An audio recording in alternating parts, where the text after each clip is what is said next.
കാസർഗോഡ് മടിക്കൈ പുളിക്കാൽ പാലം യാഥാർത്ഥ്യമായി. നാട്ടുകാരുടെ വർഷങ്ങൾ നീണ്ട സ്വപ്നമാണ് കിഫ്ബിയിലൂടെ പൂവണിയുന്നത്. കാലപ്പഴക്കം കൊണ്ട് അപകടാവസ്ഥയിലായ ചെറിയ പാലം പൊളിച്ചു നീക്കിയാണ് പുളിക്കാലിൽ പുതിയ പാലം നിർമ്മിച്ചത്. അപ്രോച്ച് റോഡിന്റെ ഇരുവശവും ടൈലിട്ട് മനോഹരമാക്കിയിട്ടുണ്ട്.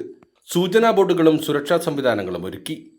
കാഞ്ഞങ്ങാട് നീലേശ്വരം ദേശീയപാതയിൽ നിന്നും ജില്ലയിലെ കിഴക്കൻ മലയോര മേഖലയിലേക്ക് എളുപ്പത്തിൽ എത്തിപ്പെടാവുന്ന പടന്നക്കാട് വെള്ളരിക്കുണ്ട് റോഡ് വികസന പദ്ധതിയുടെ ഭാഗമായാണ് പാലം പുതുക്കിപ്പണിതത്. മുമ്പത്തെ പാലം എന്ന് പറഞ്ഞാൽ നടപ്പാതെ നടന്നു പോകേണ്ട പാലമായിരുന്നു. പിന്നെ അവിടെ വണ്ടി ഓടിക്കൊണ്ട് പോയിക്കൊണ്ടുണ്ടായതാണ്.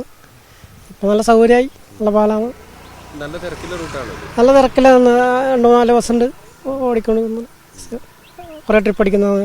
കുറേ കാലത്ത് നമ്മുടെ ഈ പ്രദേശത്തിലെ ആൾക്കാരുടെ ആവശ്യമാണ് ഒരു പുതിയ പാലം. പഴയ ചെറിയൊരു അണക്കെട്ടായിരുന്നു, അത് പൊളിച്ച് പുതിയൊരു പാലം പണിയാണ്. എത്രയോ വർഷങ്ങൾക്ക് മുമ്പ് നമ്മുടെ നാട്ടിലെ പ്രദേശത്തിലെ ഒരു ആൾക്കാരെ ഒരു ചിരകാലാഭിലാഷമായിരുന്നു ഈ ഒരു പാലം പണിയാണെന്നുള്ളത്.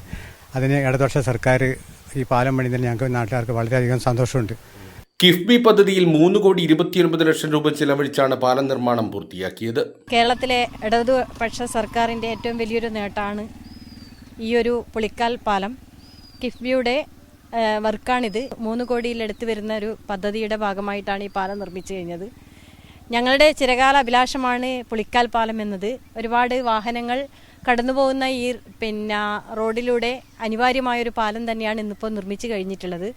നാട്ടുകാരുടെ ഒക്കെ നല്ലൊരു സഹകരണം ഇതിൻ്റെ ഭാഗമായിട്ടുണ്ട്. അതിനാവശ്യമായ സ്ഥലങ്ങളൊക്കെ നാട്ടുകാരുടെ നല്ലൊരു സംഭാവനയായിട്ട് കിട്ടിയതാണ്. അതുപോലെ തന്നെ തൊട്ടടുത്തുള്ള ഒരു കാവ്, അതിൻ്റെ അതിൻ്റെ അമ്പല കമ്മിറ്റിയൊക്കെ നന്നായി ഞങ്ങളോട് സഹകരിച്ചിട്ടുണ്ട്. ദേശീയപാതയിൽ നിന്ന് തുടങ്ങി മടിക്കൈ, കോടോംബേളൂർ, കിനാനൂർ, കരിന്തളം പഞ്ചായത്തുകളിലൂടെ കടന്നു പോകുന്ന റോഡിലാണ് പുതിയ പാലം. നിലവിലുള്ള റോഡ് വീതി കൂട്ടി, കയറ്റവും ഇറക്കവും വളവും കുറച്ചു. ദേശീയപാതയിൽ പടന്നക്കാട് നിന്ന് തുടങ്ങി വെള്ളരിക്കുണ്ട് വരെയുള്ള 32 കിലോമീറ്റർ റോഡ് വികസന പദ്ധതിക്കായി 79 കോടി രൂപയാണ് വകയിരുത്തിയിട്ടുള്ളത്.